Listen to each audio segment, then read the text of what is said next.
I've been farming sheep here at Nullarbor for 5 years. I breed Australian white rams and grow lamb meat for local markets and have developed a brand new line of small goods. I run this business by myself, but I'm never short of help. Hello, gorgeous girls. All right, well, no eggs today. They weren't happy with yesterday's lunch, obviously. Tony, hello. Hi, nice Great to to meet meet you, you finally. Yes, What a spot you've got here. Yeah, it's stunning, isn't it? It's very gorgeous, and it's a little hidden secret of Victoria, I think. Definitely. You haven't always been shepherding sheep around a paddock though, have you? No, I certainly haven't.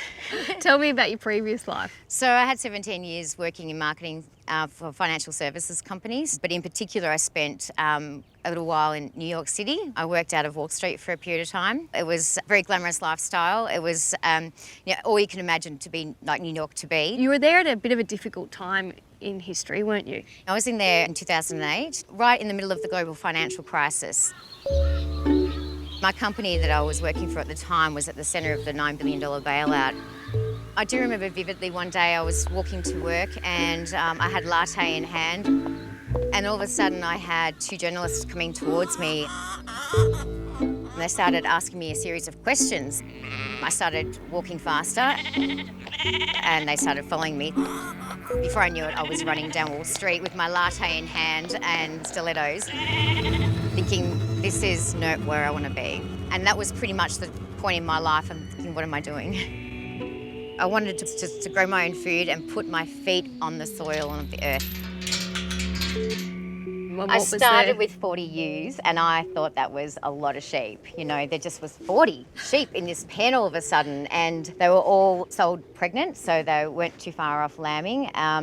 So yeah, all of a sudden I was trying to build a maternity ward, you know. So to clarify, you knew nothing about sheep? Nothing about sheep at all, nothing. What made you think, I can pull this off? I've always been very resourceful, and it was just a matter of trying to find out as much as you can, talking to all of the older farmers around here who've been here for many generations, and finding out what they do and why they do it. But Tony did question some rusted-on practices. She didn't want to waste any part of the animal.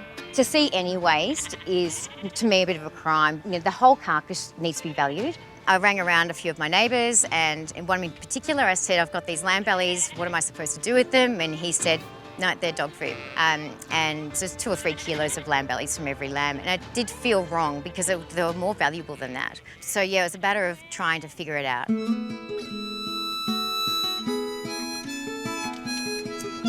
And here is the lamb belly. This is what I get from my butcher. So this is the piece. A few years ago now, we had a masterclass here. The butcher was holding up this belly like this. Exactly this, yeah. And he said, if this was pork, you'd make bacon out of it.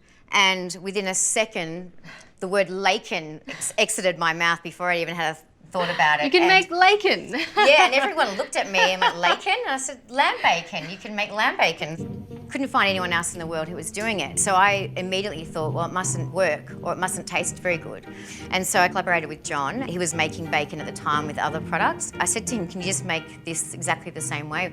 Tony's friend John is a barbecue master. Together, they experimented on lamb belly. What did it taste like when you had that first try? A savoury flavour bomb, really. The immediate response of people was, why hasn't anyone done this before? I think it was 6 months after Tony and I met, I was off to Qatar, obviously where pork is very taboo, and that was just another light bulb moment again. Tony, we got this lamb bacon product, we need to bring it to the Middle East. Beyond a barbecue master, Tony has teamed up with Abby Sharif, who runs a business helping Australians break into the Middle Eastern market. This market is a bit unique market, and you need to understand the culture of the market, the culture of the consumer, and we do provide all of that to Tony, and we help them to get their products there. Every day, basically, they eat meat, especially lamb. They are so passionate about lamb. Armed with Abby's advice, which included ditching the name Laken for lamb rashes, Tony headed to the Middle East. I remember my very first trip to Dubai, the world's largest food conference. I'm standing there amongst thousands and thousands of food suppliers and manufacturers with these 5 packs of lamb, and I had a very long line of buyers. So that gave me enough confidence to come back and go through the process of setting up an establishment.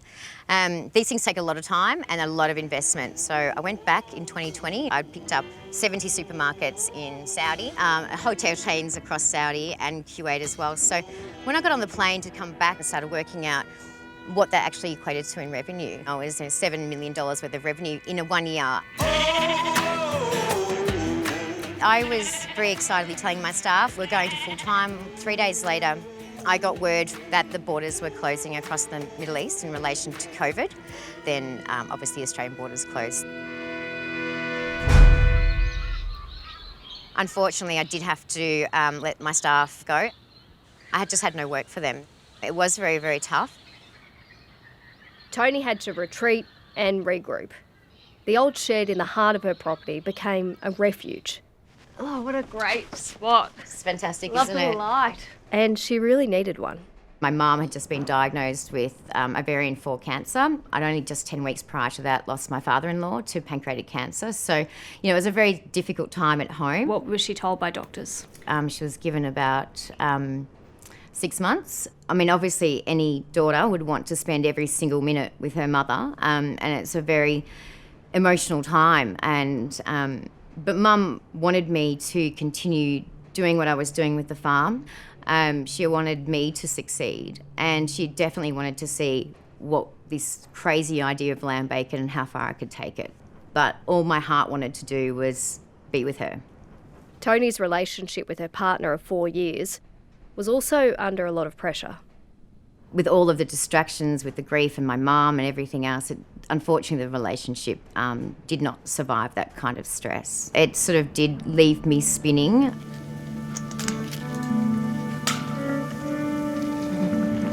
It was just all too much. How was I going to run this massive property on my own with no skills? How was I going to develop this product that was so innovative? And how was I going to deal with my mum? I remember one day I was crying and I realised no matter how loud I cried, that no one could hear me. So what was the point? I decided I didn't really have time to cry. I needed to get out and fix things on the farm so that I could survive. I just couldn't lose this property. I really felt that I'd come into where I was meant to be.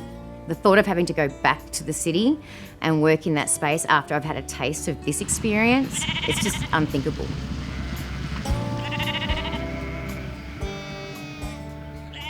So this is what I've been waiting all day for, the lamb Yes. bacon, all its glory. Oh my goodness, it's like heaven. I think I'm going to take But Tony's biggest supporter is no longer by her side. Tony, how long did your mum end up living for? I guess the good news is we got her to 2.5 years after the prognosis of 6 months. And did she get to see the lamb bacon journey go far? She did. She got to see the product being launched in stores. Just before she passed away, I did enter into the Australian Food Awards, and when I got the results, I couldn't really understand them. Well, I made out I couldn't. And I sent them up to Mum and Dad and I said, urgently, can you please have a look at these results? And within 30 seconds, they rang me and Mum's like, it's a gold medal. You want a gold medal? I would give up so many things in my life if it meant that my mum was still here. 50% of the profits from lamb bacon go towards establishing a women's only health retreat. It was an idea Tony and her mum cooked up during her mum's illness.